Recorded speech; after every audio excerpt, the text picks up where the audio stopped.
Hi, welcome back. I am impressed by the response that I got yesterday in terms of this program here, this little program. Um, we got so much whipped up so quickly, and that's good.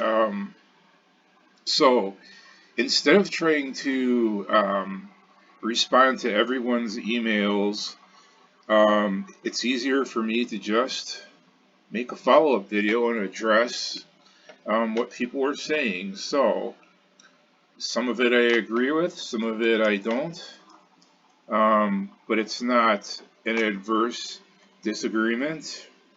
It's just that I heard some new things that I haven't heard before, and one of those words was element. So I have not had time to watch the video on elements. That's definitely not covered in the TRS-80 Getting Started with Extended Color Basic, which is the only book I have read on this particular computer.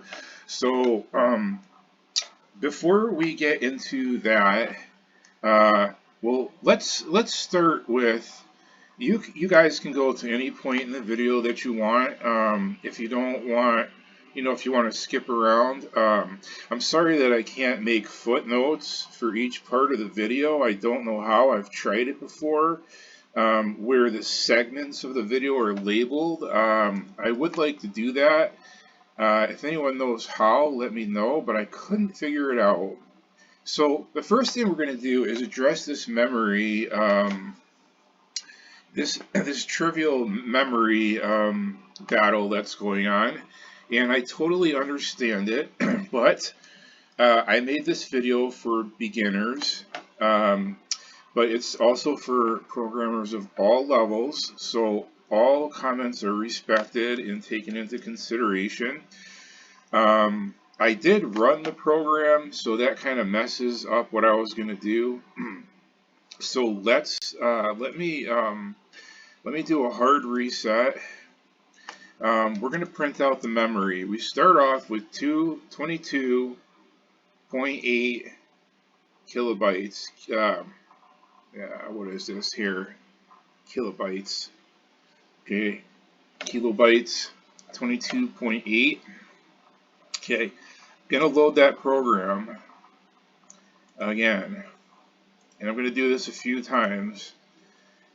This emulator is not very good. It's an old version of XROR. It doesn't work very well. Need to upgrade that. But first thing I'm gonna do is we're gonna do measurements. We're gonna load this program a few different times, and I'm gonna take measurements. That's the first thing I'm going to do in this video here. So our base memory, now we went down to 22.5 kilobytes because the program, before you even run it, this code takes memory, okay? So let's see here. So I don't make any mistakes. We're going to print this memory out, and I have 22.535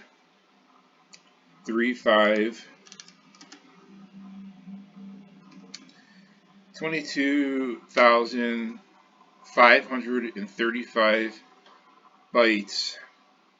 Okay, I'm going to put that into my calculator. We're going to run this program the way it stands with this dimension here that people said was rather large. We're going to run this. Okay, now that it's in memory, we're going to print memory again, and it drastically went down. So I agree. If I use my calculator,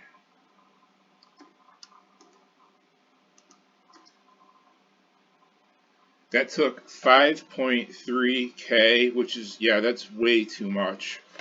That's a ton of memory. That's almost, if we start off with, if we rounded it up to 24, it's 23. Even if we rounded it up to 25, that's a fifth of the memory. It's more than a fifth. It's more like a quarter of the memory is already wiped out. So I'm not that savvy with this computer, but I'm going to try clearing, and we go back to our original number, okay? So if I take a piece of paper and just write that down, again, we used, let's run this one more time, and we're going to print the memory.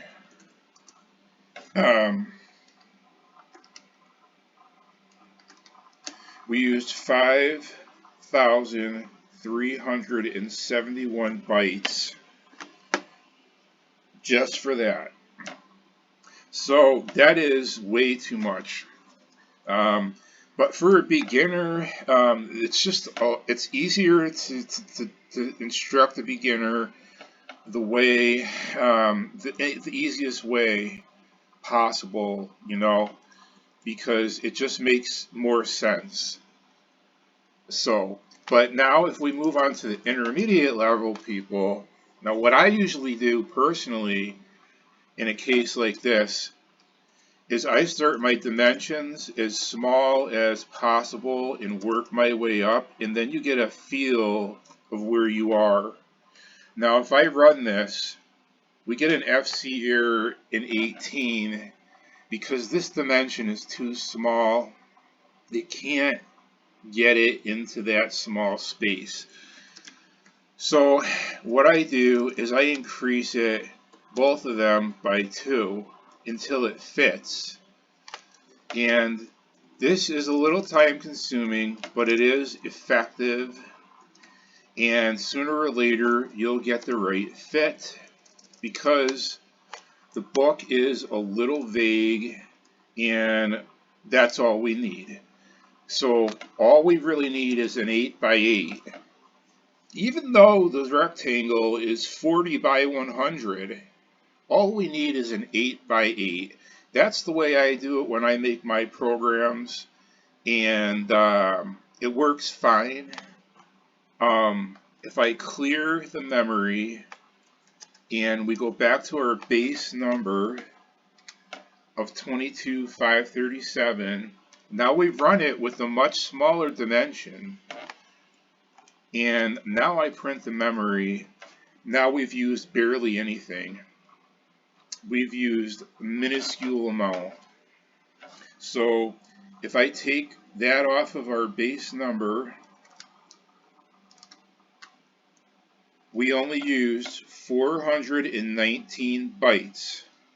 Now I'm not sure what you mean by an element, but 419 is a heck of a lot smaller than 5,371, which is what's instructed in our booklet.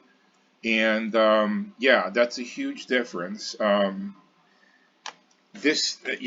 So if we do it based on the actual size of the rectangle, we're going to use 5,371 bytes. If we do it this way, by starting at the smallest dimension and working our way up in sets of 2, we found our sweet spot. The smallest it can fit in is 8 by 8, and we only use 419 bytes, which is a difference of 4,952 bytes, or 5K. So yeah, whoever wrote that manual is off in space somewhere, definitely. But it's an easy way to teach beginners. Now, for one final contrast here, we're going to change line 16 to, I believe it was 53 elements. Now, I don't know what an element is, but I believe that was the number. We're going to run that, and it does not fit. Okay, so DIM A53 is not working. That's the number I was given, but it's not large enough. So let's change it to be fair to 54, and it fits. So whoever gave me that number was off only by 1 digit. That's not bad. It does work. I don't know what the heck an element is. I've seen Curtis do this before when we made the screen scroll, and I didn't understand it because usually when you dimension a single number, it's used for storage of variable space, characters, or numbers. I've never seen it applied to graphics, but it does work.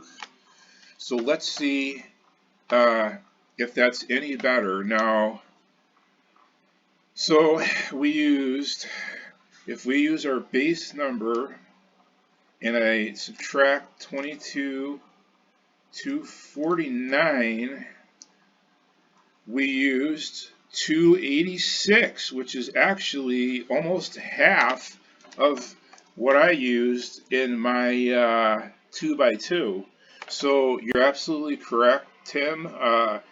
This is the almost half of what I was doing, the 8x8. So I'm going to have to look into this, but you were correct. The way I usually use is still small, but yours is about 100 less than what I was doing, so that's right. So now that we have this straightened out, the last thing I'm going to do for the beginners is to put in a joystick statement, and we're going to get rid of some of this. I'm going to renumber this. This is 2919.1. So immediately after we get the object, the shape, we're going to put in a joystick routine. We're going to say J equals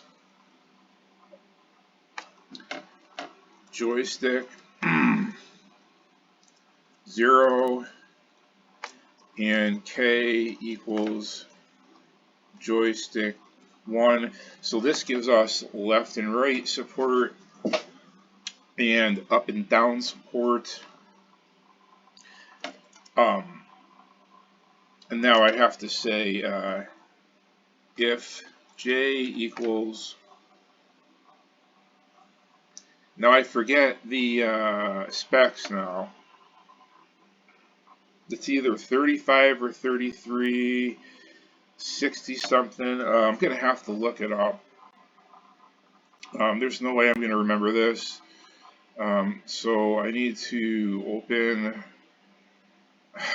I don't want to lose my feed here, so I'm trying to do this. As long as I keep the main window open, I won't lose my feed. I have to look on my desktop for something with joystick specs.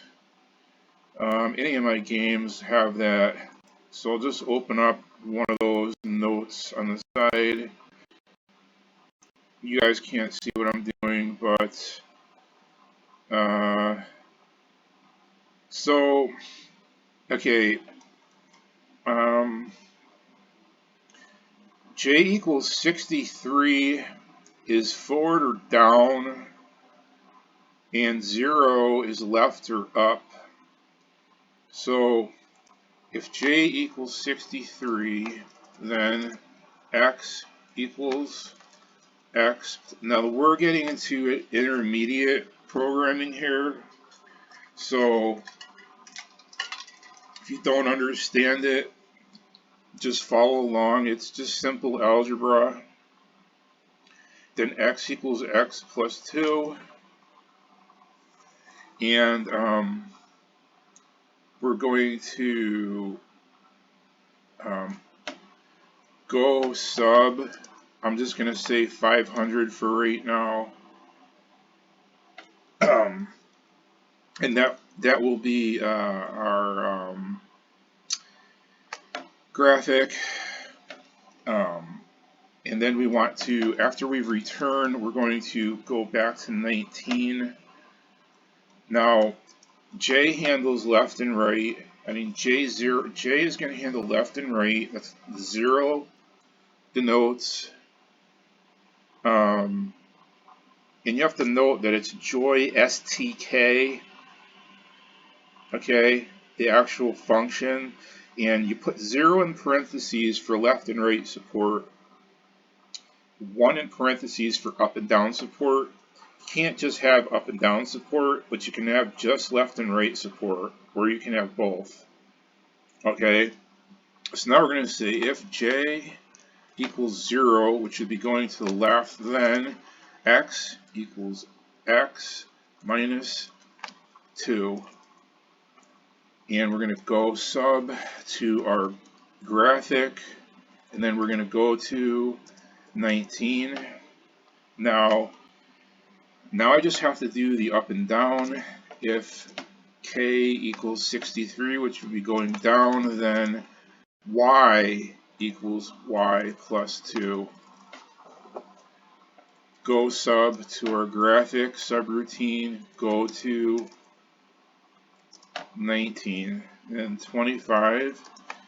If K equals 0, which would be going up, then Y equals Y minus 2. Go sub to 500, go to 19, and you want to seal this up with, you want to, I don't want to step over, I still have a few more lines, so we want to seal this into a permanent loop. It needs to read constantly lines 19 through 25, or 19 through 26. It's in a constant loop. Once it gets to 19, it stays in this area for the remainder of the program unless you move the joystick. Then we subroutine out, we return to this semicolon, we go back into the loop. So now all I have to do is list this out and make a 500. Actually, we're gonna use this line here.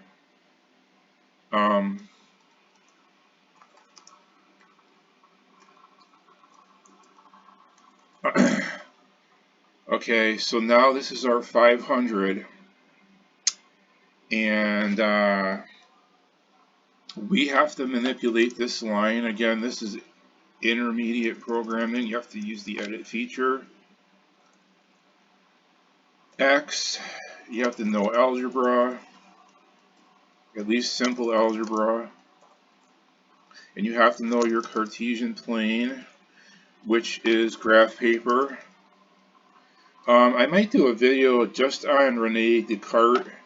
He was a French philosopher in the 16th century France, and he was also a scientist and mathematician, and he is credited with developing the Cartesian plane, which is our XY coordinates that is highly used in mathematics, especially for geometry. I might do a video on him because I studied his philosophy among other philosophers, but that's another story. I don't know if any of you guys are into philosophy, but as soon as we move the graphic, we have to return to where we started.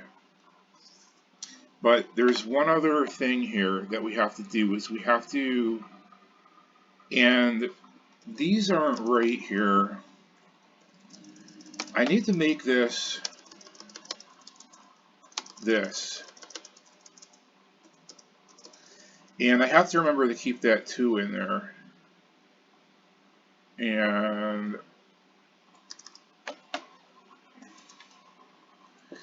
alright, this thing. Alright. I'm going to check if I made any mistakes. We need it to match where we're starting. So it should be 0, 0, 40, 100, and it's 0, 0, 40, 100. But I have to add the 2, and it looks like we're good to go. The only thing we need to do is go back into 17 through 20.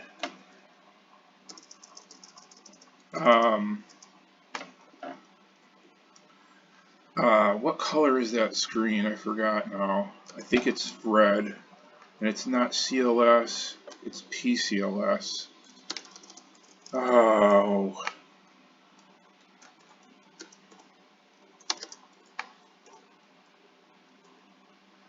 You know, this edit feature kills me every time.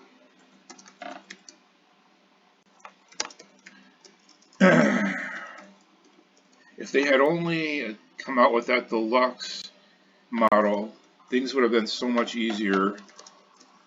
But Radio Shack wasn't a very good vendor for computers, unfortunately, and some of their other products weren't that good either. You either got a lot of times you would get ripped off in there. I remember going there as a kid, and they didn't have a lot of high quality stuff in there. It was more of a novelty shop, more of like an electronics novelty shop. They went in, they were going in so many different directions that they just didn't make sense anymore.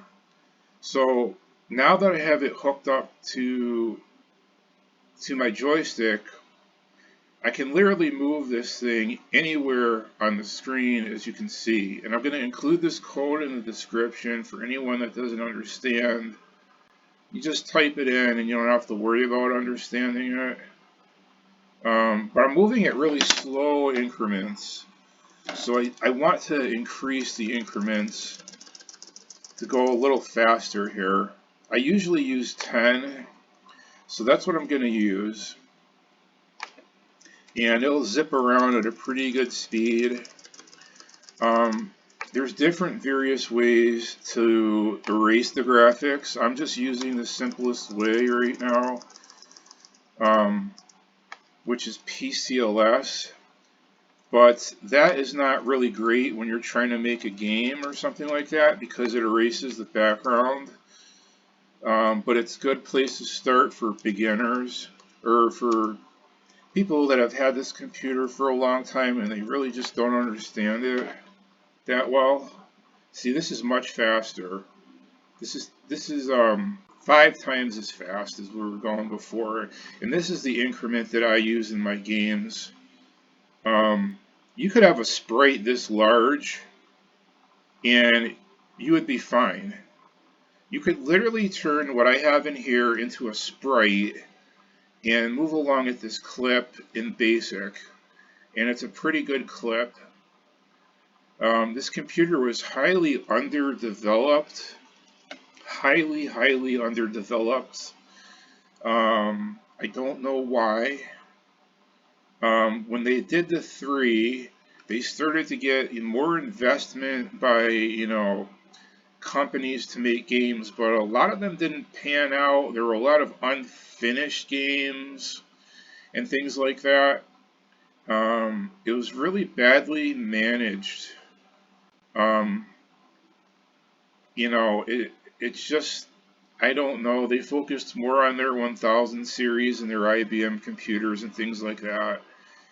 This was a more affordable option for most people at the time, and most of us fell into that category where we didn't have thousands of dollars for a computer, so they came up with this, basically, and they just weren't very good with lending money to the right developers or whatever. But that's what I'm doing now, you know, and all of us are doing in the retro programming area, is to try to redevelop this hardware into modern usable features that you can still use today. And so that's really it. I'm going to end this here. And, you know, just picture a sprite in here, and just, you know, picture a video game, and you have this huge sprite, man. And if you're good at programming, you could make some killer games, you know. Definitely. I don't know why people make their sprites so small sometimes. It has to do with speed and memory, but you could still do a lot if it's done the right way. So I'm gonna end it here, and thanks for watching, and I'll see you soon. Take care.